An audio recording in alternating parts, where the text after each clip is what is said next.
TW. Antes no estaba claro que el láser fuera a ser útil. El Nobel de Física 2005, de visita en Madrid, desgrana su carrera investigadora y sus peripecias en la California de los años 70 rodeado de Bill Gates o Steve Jobs. Como suele ocurrir con la física, la mayor parte de los ciudadanos nos quedamos en blanco al escuchar conceptos como espectroscopía láser de alta precisión, el ámbito por el cual Theodor Wolfgang Gansch obtuvo su premio Nobel en 2005, pero no tenemos ningún problema en disfrutar de los avances científicos y tecnológicos que estos hallazgos nos brindan. En resumen, se trata de utilizar el láser para saber más de la luz y de la materia. El español aprovechó la visita del alemán a Madrid, como jurado de los premios Fronteras del Conocimiento en Ciencias Básicas, para proponerle un juego. En lugar de preguntas, le lanzamos postales sobre su vida o sobre la ciencia para que respondiera lo que las imágenes le sugirieran. Me parece bien, contestó. La primera es de 1957, y sale usted, con 16 años, comprando mesotorio, un elemento radiactivo en una fábrica de pintura de Heidelberg. Sí, era mi hobby en aquel tiempo, lo disfrutaba enormemente. Empecé haciendo experimentos de química, pero tuve un accidente y casi pierdo el oído. Así que me pasé a la física y la electrónica. Construí en casa una máquina de rayos X con un medidor Geiger, para calibrarlo. Fui al laboratorio de Otto Axel en la Universidad de Heidelberg y uno de sus ayudantes me ayudó.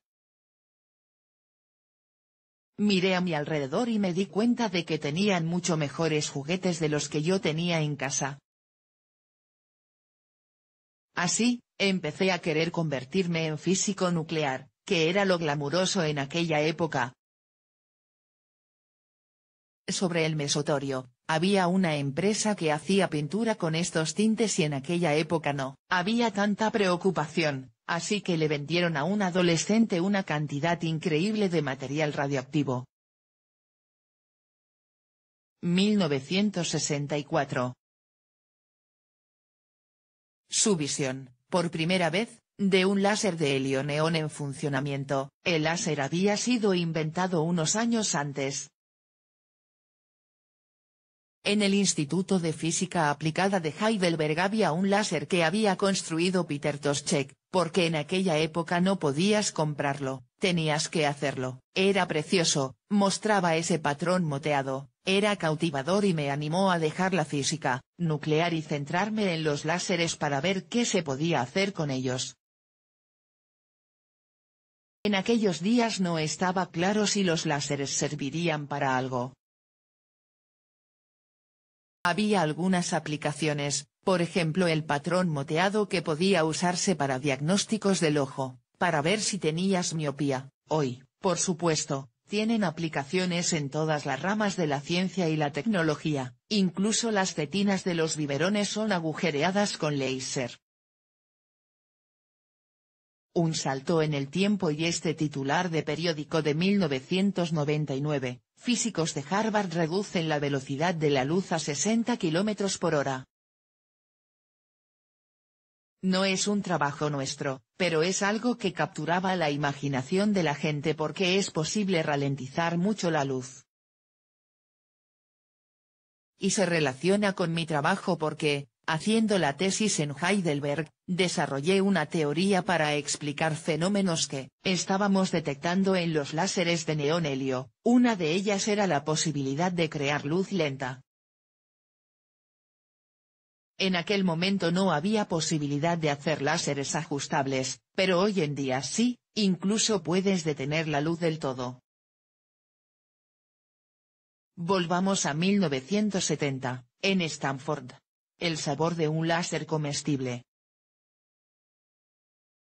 Puede tener cualquier sabor que quiera. El láser comestible, PDF, fue el producto de experimentos anteriores con láseres de hidrógeno tintados. Muchos tintes pueden mostrar un fenómeno de amplificación de la luz por estimulación, una amplificación enorme, mucho mayor que a la que estábamos acostumbrados con láseres de gas. Sobre todo funcionaban en líquidos, así que pensamos que también podía hacerlo en gelatina.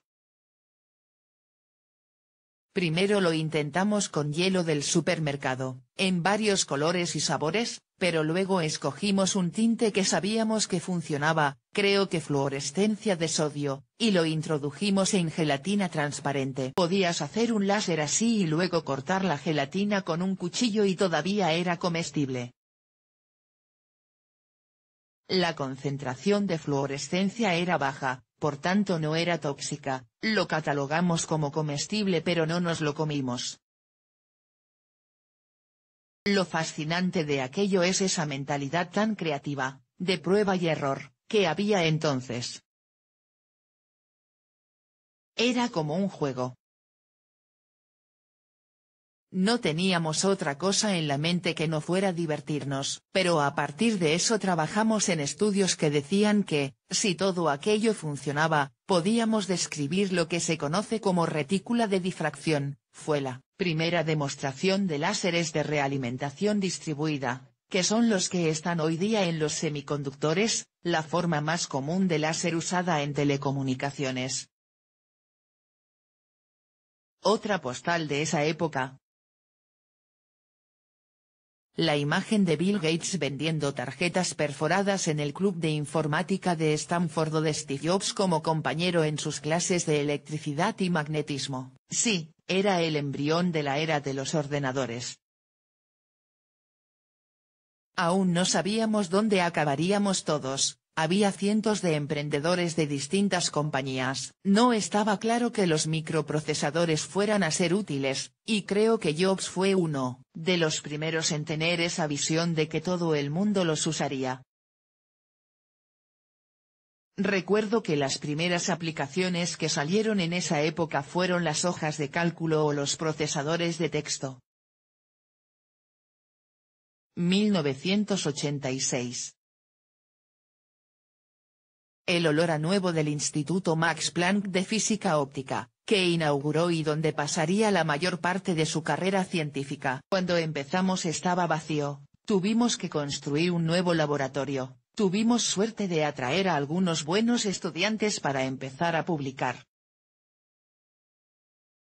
Estaba preocupado al principio, había estado en Stanford, una de las mejores universidades del mundo y donde solo una pequeña fracción de solicitantes era admitida, pero en Alemania cualquiera que quisiera estudiar física lo lograba.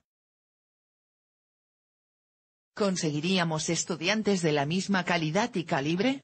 Por suerte, lo logramos. Tras este repaso a los sentidos, queda el del oído. ¿Recuerda cómo sonó el teléfono el día que le llamaron para otorgarle el Nobel de Física? El Nobel no era algo prioritario para mí. Había recibido otros premios y sabía que había sido nominado alguna vez, así que ya me lo había sacado de la cabeza. El día que llegó la llamada estaba preparando un viaje a California, y a mediodía mi secretaria me dijo hay una llamada de Estocolmo.